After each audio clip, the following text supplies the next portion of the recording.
country girl and CEO. Enjoy the story, my mother called softly from the kitchen, her voice slightly teasing. Kyusu, he's back. I was lying on the sofa, holding a pack of crispy biscuits, my eyes glued to the TV screen showing a tearful romance movie. Hearing my mother say that, the biscuit in my hand almost fell to the floor. My heart skipped a beat, as if someone had suddenly pulled me back to my childhood. The he my mother was referring to was none other than Chia Jingdian, the young master of the house next door, who had been the sweet nightmare of my childhood, and also my self-proclaimed fiancé since I was 5 years old. The story was like this: when I was little, on a sunny summer afternoon, that curly-haired boy ran to me, holding a bright red lollipop, hastily stuffed it into my hand, and declared seriously, "Give me this. You have to marry me in the future." At that time, I was naive and fascinated by the sparkling lollipop, and nodded, thinking that it was the most sacred agreement in the universe. When I was in first grade and understood things a little better, I just wanted to slap myself for that foolishness, and silently vowed to forget that fateful lollipop.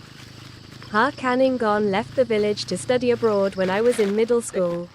Not a word of farewell, not a message, not even a trace. He disappeared like the wind, leaving me with vague memories of the mischievous days we spent together.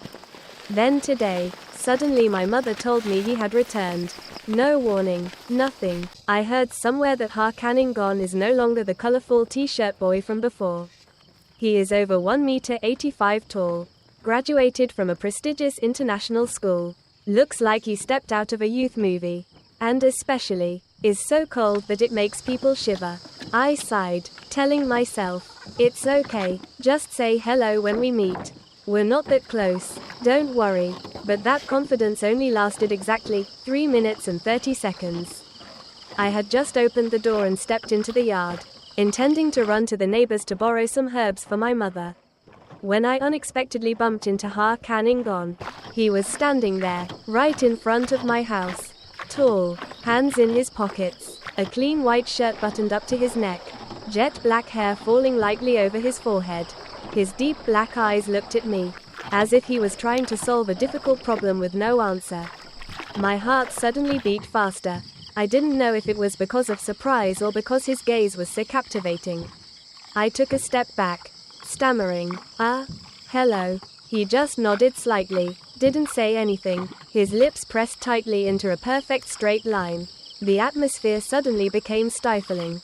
I glanced at the sky, looked down at the ground, trying to find a way to break this terrifying silence. Let's go inside, I thought, and was about to turn around and leave. But at that moment, his low voice rang out, like a song that made me stop. Do you remember who I am? I stood still, my mind spinning. Oh my god, what kind of question is this that sounds exactly like a romance novel male lead? How should I answer it coolly? I took a breath, turned around, and forced a smile. Oh, I remember, when I was little, you gave me a lollipop, and then announced that I was, your future wife. Jing Yan raised his eyebrows slightly, the corners of his lips curling into a faint smile, almost imperceptible. Do you still remember that? His voice was low, but I could hear something gentle, as if he was trying to hide some emotion. I was confused, and quickly changed the subject. Well, back then, when we were kids, who didn't do silly things? He didn't answer right away, just took a step closer to me. The distance between us suddenly narrowed, allowing me to feel his light breathing and the faint scent of perfume. Silly?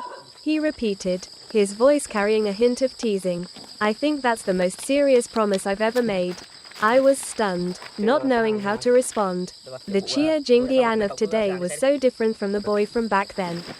Not only was he tall and handsome, but he also exuded a cold and attractive aura, as if just one look was enough to make my heart skip a beat. You? Stop joking, I mumbled, trying to stay calm. What are you doing back here? Doesn't the busy work in the city keep you? Jingdian looked at me, his eyes softening. I came back because of a promise, he said, his voice low as a whisper. And because of one person. My heart stopped for a second. One person, I repeated, my voice trembling. Who? He didn't answer right away. Just looked at me. His deep eyes seemed to want to say something but held back. Then he turned away, coughing lightly. I'll come over to eat with your family tomorrow. My mother said so. After saying that, he turned around and walked towards the house next door, leaving me standing there in the middle of the yard. Dazed, I went back into the house, my mind still in a daze. A promise? A person? Chia Jingdian, what the hell were you thinking? And why, after all these years, was my heart beating so fast just because of a glance from you? That night, I lay on my bed, unable to sleep. Memories of the old days came flooding back.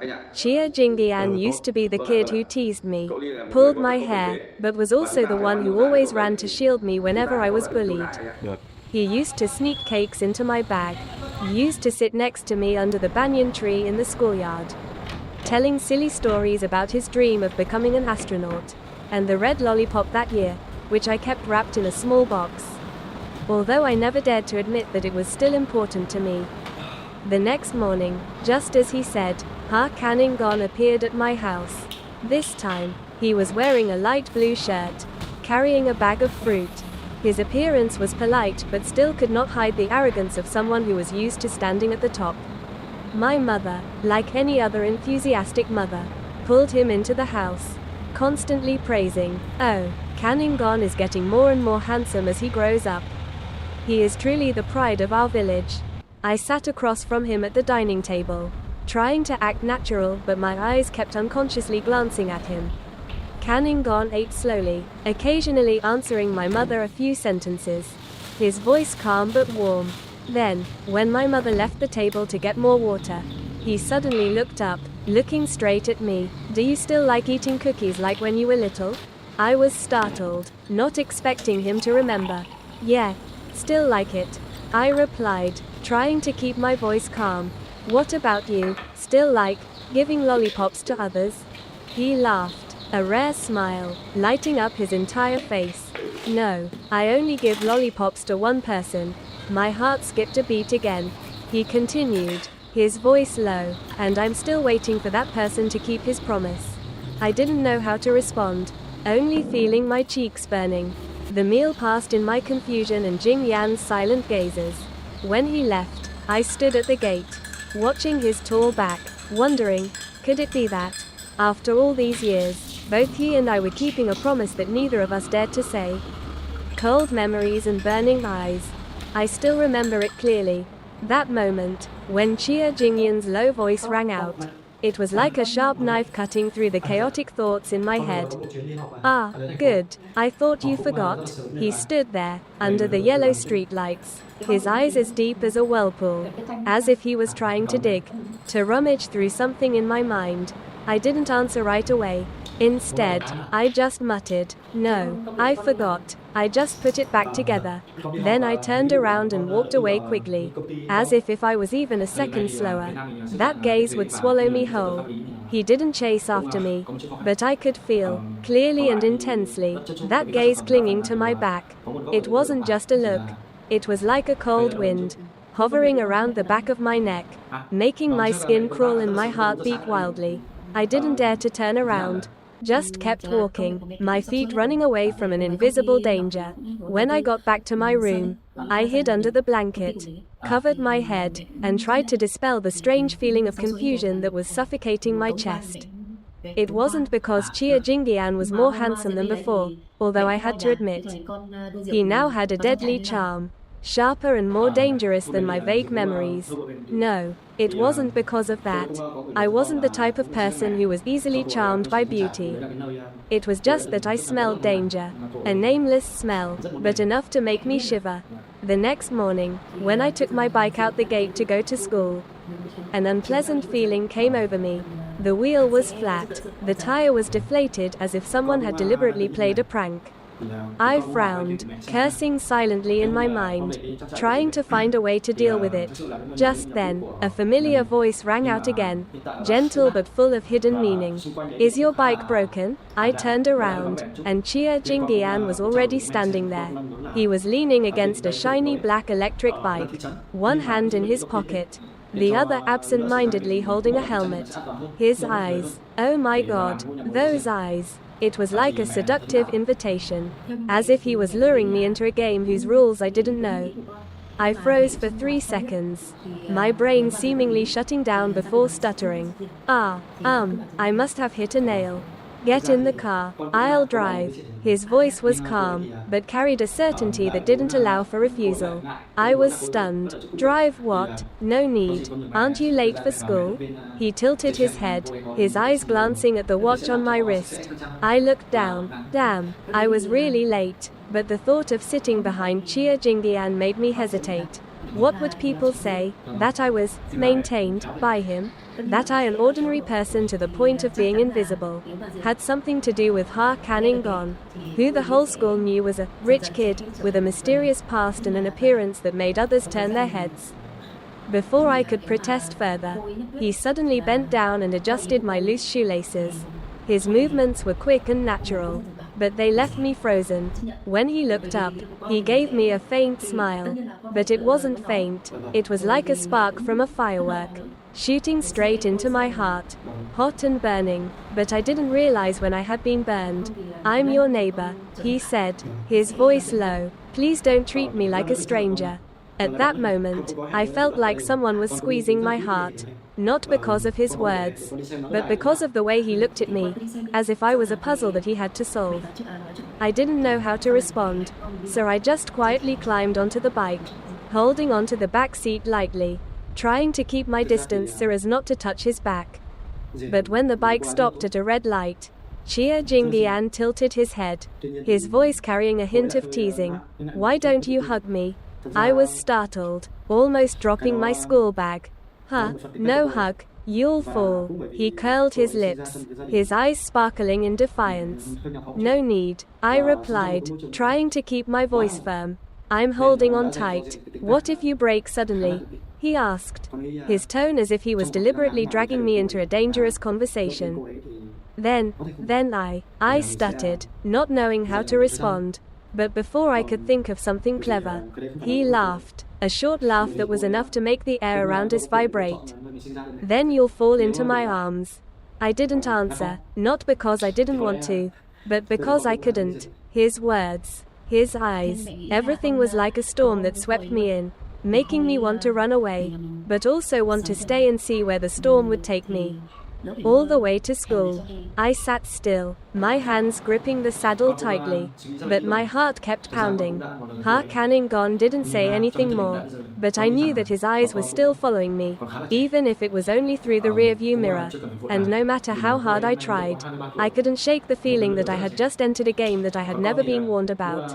That morning, I woke up with a strange feeling, as if the earth had just shifted a beat. It all started yesterday, when I, in a rare moment of confusion, was forced into the car of a stranger who was not a stranger. Chia Jingdian, a name that just mentioning it was enough to make me want to bang my head against the pillow to forget my naive childhood memories. He, the new neighbor, the young master with an appearance as cold as the winter wind, had stood in front of my house 10 years ago, threw me a lollipop and declared bluntly, Nyan Chu, you are my wife. At that time, I was just a little girl, giggling and nodding as if it were a game. Who would have thought that 10 years later, that sentence would come back to haunt me like an unbreakable curse? Yesterday, when I was forced into the car, I tried to stay calm, but Chia Jingyan's cold gaze made my heart skip a beat.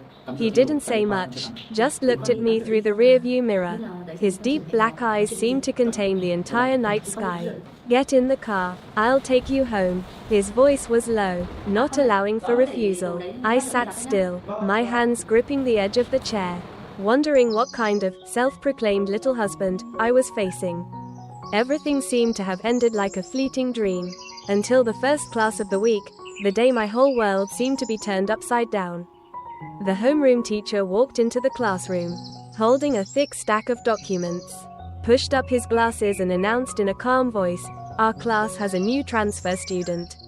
As usual, I didn't care much, yawning, resting my chin on my hand and looking out the window. I thought he was just an ordinary student, perhaps boring, in need of saving, like everyone else. But then, the classroom door opened. A tall, thin figure walked in, hands in his pockets, walking leisurely but full of charisma. The white shirt was neatly tucked in, black hair lightly falling in front of his forehead, partially covering his sharp eyes. Chia Jingbian. The whole class held its breath. All eyes were fixed on him, as if he had just stepped out of a perfect painting. I, sitting in the corner of the classroom, suddenly froze like a stone statue. My heart was pounding, as if it wanted to break out of my chest. What was this? Yesterday, he was still the neighbor standing at the gate. Today he was standing here, in the middle of the classroom, like an inevitable fate. The teacher smiled, pointing at me. Jingbian, sit at the same table as Nian Shu. Nian Shu is good at literature. If anything happens, you can support him. I wanted to shout that I was not ready, but the words were stuck in my throat. Chia Jingbian gently pulled out a chair and sat down next to me. His movements were slow, natural, as if this table, this seat, had been predestined since the earth was still a hot magma. I tried to keep my face cold, glancing sideways, but Chia Jingbian, as if he knew what I was doing, tilted his head to look at me. A faint smile, both gentle and dangerous, appeared on his lips. I told you so, Nian Chu, he whispered, his voice as deep as the wind blowing through the trees. See you soon. I gritted my teeth, trying to stay calm. What's wrong with you? You suddenly transferred schools. Suddenly sitting here. Do you think this is a joke? He raised his eyebrows, his eyes sparkling with mischief. It's not a joke. I transferred schools because I wanted to study near home. He paused for a moment, then added, his voice lower, as if he only wanted me to hear. And near you. My blood boiled. I stared at that handsome face that was so deadly. It felt like the whole world was melting under his gaze. Those eyes, so deep, seemed to want to suck my soul.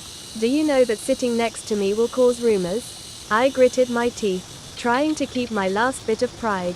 Chia Jingbian nodded, his face calm. Yes, I know. Then why did you do it? I almost shouted, but only dared to speak softly, afraid that the whole class would hear. He leaned in, a little closer, his warm breath lightly brushing against my temples. Because I wanted to. His voice was soft, but each word was like a hammer hitting my heart. And I want you to know, what happened yesterday, when I forced you into the car, was just because I didn't want anyone else to misunderstand that you were theirs. I was speechless. That sentence, both arrogant and gentle, made me not know how to respond. Yesterday, when I was forced into the car, I thought I would be rumored about all kinds of things. But now, sitting next to him, I suddenly realized one thing. Chia Jingbian was not just the boy who threw lollipops years ago. He had grown up, carrying something both familiar and strange, both warm and dangerous, and I, whether I wanted to or not, was drawn into his vortex. The class passed in silence, but the atmosphere between us was heavy, as if it contained a storm of emotions. Every time he accidentally touched my hand while turning the pages of a book, or when he tilted his head slightly to look at me, I felt my heart skip a beat. I told myself to keep my distance, to stay alert, but deep down, I knew I was losing to that gaze, that smile, and the vague promise from 10 years ago, which now, Canning Gone seemed to want to make come true. In the chaos of emotions, I couldn't concentrate. Every time I wrote a word, there was the sound of someone turning a book next to me. A light scent of mint perfume wafted by. Sometimes there was a handsome sigh. Oh my God, even the way he leaned on his arm as he slept had the aura of a main actor in a school drama. Every time I secretly looked back, I found myself being looked at. The climax was during break time. A classmate with a tall figure, curly hair, famous as the beauty of Class A, walked to my desk, smiling at Canning Gone. Hello, I'm Tong Van. If you need to know more about the school, I can show you. Canning Gone only glanced at once. No need. Can I show you who the girl next to me is? Tong Van was stunned for a moment. He knew his classmate. He smiled lightly. Sai is my future wife. Boom, my heart and my nervous system and brain that had not yet started exploded. Song Yoon stiffened. Are you joking? No, I don't like to joke about love. After saying that, Chia Jingyan tilted his head toward me, as if confirming his existence, then leisurely added another sentence. I've waited for you for 12 years. You can't change your mind halfway. I'm like being struck by lightning. Not the romantic love type, but the short circuit type. All eyes in the class turned toward me. I just wanted to turn into dust and disappear from this school universe. After school, I dragged Chia Jingyan out into the hallway. Are you crazy? What's the point of saying that? Call me brother. We're the same age, but I'm 3 months older than you. Call me that. I smiled awkwardly. I let him call you uncle. He tilted his head. Uncle is fine too, if I take the surname Ha in the future. I thought you were joking. He suddenly became serious. I don't have time to flirt around with girls. I only like one person. You. And I haven't changed since I was little. I was scared by that serious face and was stunned. So why didn't I say it before? Because you were still young. Now I took back my part. My part is me. I stood still, my heart beating fast, not knowing whether it was because of panic or because of something very vague. That night, I was unable to sleep. I kept thinking about that gaze, the gaze of a person who was always steadfast in what they wanted. And I knew that from now on, the story between Ha Canning-gon and I would no longer be just a neighbor but a story between the girl who once received a lollipop and a rich boy who insisted on being called his little husband. I originally thought that things would calm down after Ha Canning-gon's domineering declaration of his future wife yesterday. But I forgot that once someone has determined to win someone's heart, there will be no turning back. And Ha Canning-gon is that kind of person. The next morning, I woke up a little late. While hastily stuffing my book into my bag, I discovered in the side compartment a small box of strawberry milk and a pink heart-shaped candy. I stood still for 3 seconds. I saw that yesterday I had bought nothing but mixed rice paper. The candy package was also tied with a bow, with a folded piece of paper attached. Eating breakfast before going to school. Remember to drink all the milk. The small grower is responsible. I was choking on my studies. This guy was truly a face inherited from his previous life. I immediately ran out to the hallway and knocked on the door of my neighbor's house. The person who opened the door was the maid. Smiling kindly, Mr. Jing Yan went out early. Are you looking for him? I nodded, but my heart was filled with doubt. This guy couldn't wait for me, so he sent it over first. But why does it look like a single father preparing breakfast for his daughter? When I arrived to class, Ha Canning-gon was already sitting. On the table was a neatly arranged math outline with a highlighter pen. I walked over and pointed at my bag. Did you put something in my bag? He didn't look up, his eyes still on the book. No, you left it outside the door. I didn't lock the gate. Then why did you think to leave heart-shaped candies with notes like a confession? There's no confession. I breathed a sigh of relief. Before I could be reassured, he raised his face, his eyes calm. He confessed when I was 5 years old. I didn't count that. Why didn't he? He tapped his pen lightly on the table. The lollipop. That year was a dowry. He had proof. Eggs. He still had the lollipop. I licked half. He ate the other half. I wanted to bury myself. In my entire life, I never thought that one day I would be exposed to a past that he glared at me so much. I tried to ignore him throughout the entire class. But somehow the more I ignored him, the more he tried to break the boundary. While I was taking notes, I was lightly poked in the sleeve. What? I asked quietly. Sit up straight. You're hunchbacked. I glared at him. Are you Dr. Song? No, you're not my husband. I was stunned. A few girls nearby giggled. I don't know if they were excited by my words or by my appearance of being about to explode. I didn't talk to Ha Kan. Been gone when I left, but when I got to the parking lot, my wheels were flat again. I sighed. This bike must have a grudge against me. When I was about to walk, a familiar deep voice rang out behind me. Get on the bike. I turned around and saw him sitting on that electric bike again, his helmet held in front of me. Did you bring the bike to school? I left it here since this morning.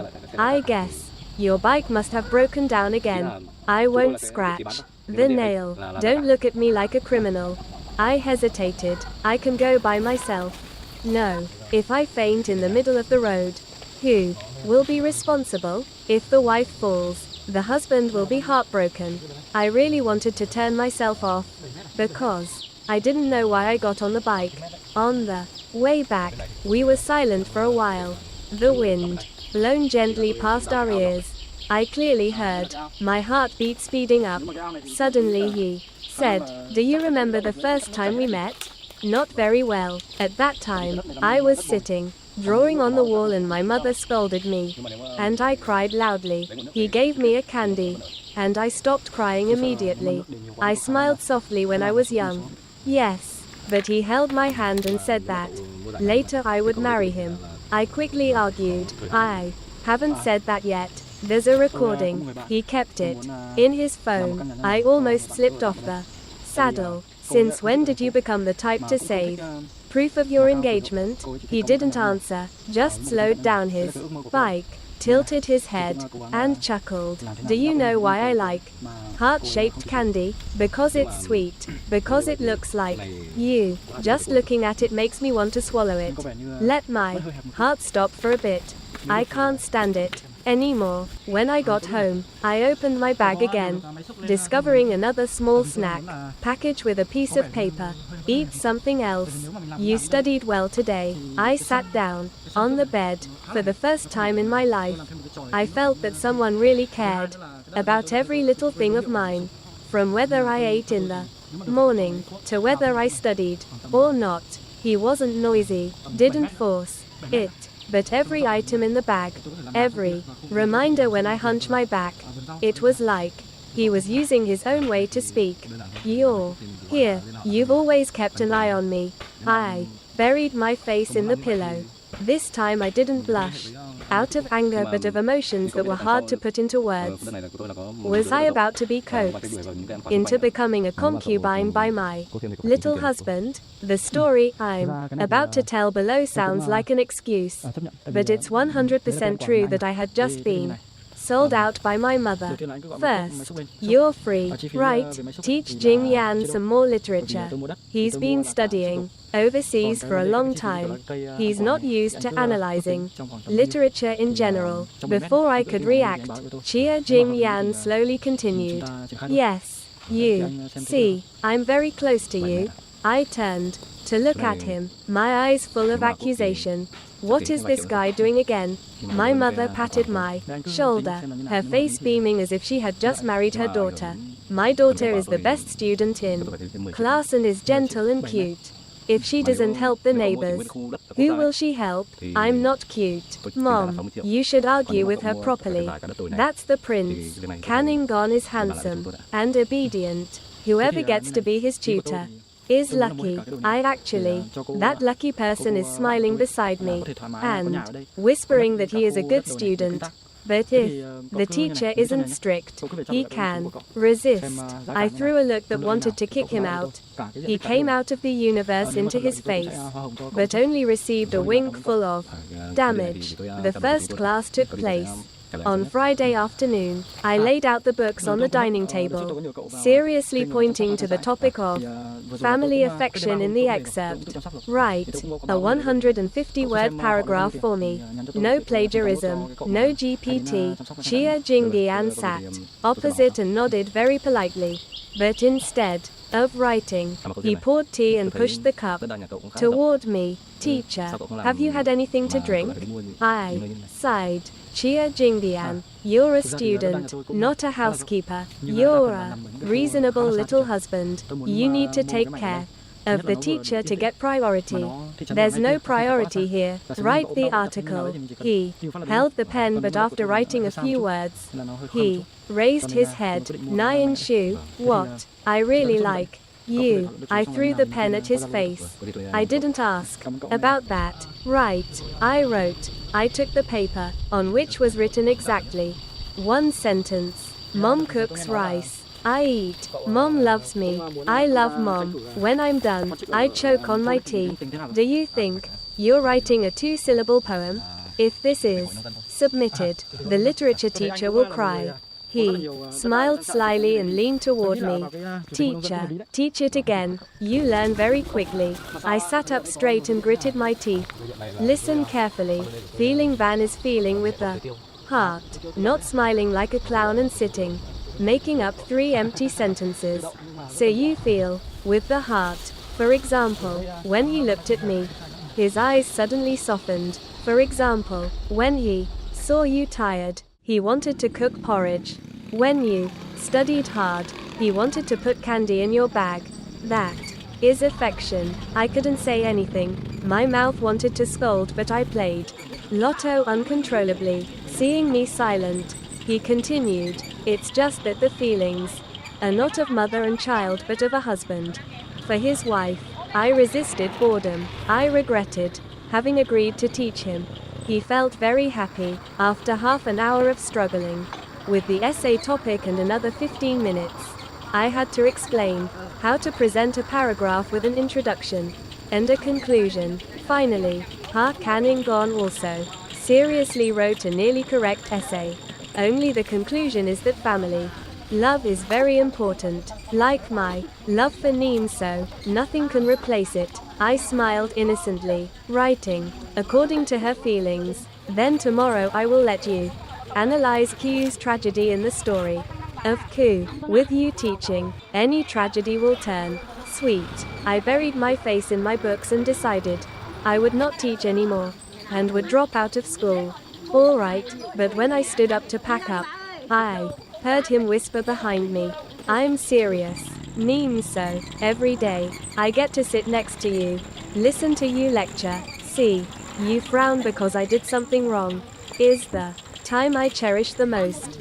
I keep you. That voice was no longer joking, but a gentle kind that made people want to believe. That night, I lay on the bed, looking at the essay he left in my bag. At the end, he drew a small heart, under which he wrote, if there was one thing he had to write for his entire life, it would be your name. I buried my face in the pillow and couldn't make a sound. Not because I was embarrassed, but because this little husband knew more and more how to make my heart flutter. That day, I really felt that I had a rather good fate. It was when I was sitting in the cafeteria eating cake. A male classmate named Luke Jiahui, who was considered the second hottest boy, just after Ha Kan-in-gon, suddenly came and sat across from me, his eyes sparkling as if he had an effect. Neem, so I saw you often eat cheese milk cake. Today, the cafeteria is selling a new type. Do you want to try it? I choked on the cake in my mouth. Oh, thanks, but I'm full. Jiahui still didn't give up, continuing to push the cup of milk tea over. Then drink this. I bought 2 cups earlier. I looked at the milk tea, then at him, then looked down at the table, and saw a familiar white shirt standing not far away. Ha Kan-in-gon. He didn't say anything, nor did he come over, but his eyes were so cold that they could freeze the milk tea. I was confused and went back to the front of the house. Jiahui still wouldn't let go. Wait. Finally, this week our class is going to eat cake in a small group. You come with me. I'll let you choose the first flavor. I'll let me think about it. Don't need to think, a low voice interrupted. Chia Jingyan appeared from somewhere behind me, hands in his pockets, eyes looking at Jiahui as if he had just reserved his own parking space. She didn't go anywhere. I turned around, a little surprised. Hey, I have the right to decide. By myself. No, I have a small husband. You have to approve. Jia Wei was stunned. What? Chia Jingdian slowly walked over, snatched the cup of milk tea on the table, and stuffed it into my hand. Less sugar and ice. You like to drink it, right? I Jia Wei. The two of you are. He tilted his head, his lips curved up in a challenging appeal. We are fiancé. Fiancé, not registered yet. I spat out the sip of milk tea I had just drunk. What do you mean not registered yet? What is the vow? He just drew on my forehead the label of the main wife in front of the whole school. You know, Jia Wei blushed, sat still, unable to say anything. Ha can. Ngon pulled my hand away, not giving me time to react. On the way back to class, I snatched away from his hand. What's wrong with you, saying that nonsense in front of people? You didn't say nonsense, but I haven't agreed to anything yet. But you haven't refused either. I was speechless. Do you know? His voice sank. Today you sat with him, smiled, and even accepted food. I felt very uncomfortable. I kept you. I know you're nothing to me, and I haven't accepted you yet. But I've been waiting for you since I couldn't even write. You're my first love, my middle love, and I hope my last love. I was silent. People often say that first love is clumsy and naive, but Chia Jingyan's eyes at this moment were both deepened, real, as if he had memorized every expression of mine over the years. So he softly said, if anyone else wanted to interfere, he wouldn't let it go. That afternoon, I was still in shock, but what made me even more shocked was that when I opened my bag at night, I saw a small box. Inside there is a heart-shaped sponge cake and a handwritten note. No need to eat the cake with anyone. I learned how to do it. I'll feed you every week. I covered my face and sat down on the carpet. This little husband was not only cutely jealous, but also organized. Jealousy was both killing his opponent and filling his stomach. The next morning, I went to class. The whole class looked at me like they were looking at an idol. Briefly, your boyfriend was really great yesterday. Are you and Baha really in love? How much sugar do you drink in milk tea? We want to learn from you. I don't have a boyfriend. Ha Kaningon walked in, gently placing a box of strawberry milk on my desk. The whole class said, ah, me. He leaned down and whispered into my ear, enough for me to hear. Your little husband is very jealous lately, so remember to keep your distance. I slammed my face on the table. What kind of feeling is this? Is it being coaxed to the point of being unable to resist? That night, I lay hugging my pillow and watched the news just arrived. Ha Canning gone. Remember, I don't like sharing. You can smile with anyone, but not for more than 5 seconds. You can eat anything, but only eat what I make. And if anyone asks what you are to me, just tell me you are mine. You are mine. That's it. I laughed foolishly all day, and for the first time in my life I didn't hate being jealous because I knew it wasn't control, but it was someone who loved me and didn't want to lose me even if it was just a glance. I had just finished my midterm exam with the result of not daring to look. But in that crisis, the homeroom teacher suddenly announced that this Sunday the whole class would go on a one-day picnic to the Than Ho Stream ecozone to let off steam. The class exploded like a fireworks party. I was also happy until I heard the teacher add another sentence. Those who don't have a car will be paired with another friend. Those who have their own car will have to travel by themselves. I turned sang to discuss who to hitchhike with, then caught the eye of Ha Kaningon's very light smile and very sincere voice. I have a car, with a place for you, mineral water, and a heart, spare space. Why does this guy always take every opportunity like someone who has a GPS installed to locate me. That morning, the weather was strangely beautiful. I wore a simple white dress, my hair tied loosely, and sunglasses. Chia Jing. Ingon. Needless to say, white shirt, long pants, black sunglasses. Looked like he stepped out of a perfume commercial. As soon as we reached the parking lot, he walked around, opened the passenger door for me. Before I could get in the car, he was gently pulled back. Wait a minute. I didn't understand anything. Then he bent down to tie my belt. I was startled. Hey, don't do that. People look for them to look. He chuckled. Who told them not to tie thick belts for their wives? I was speechless. Just let people melt for a moment.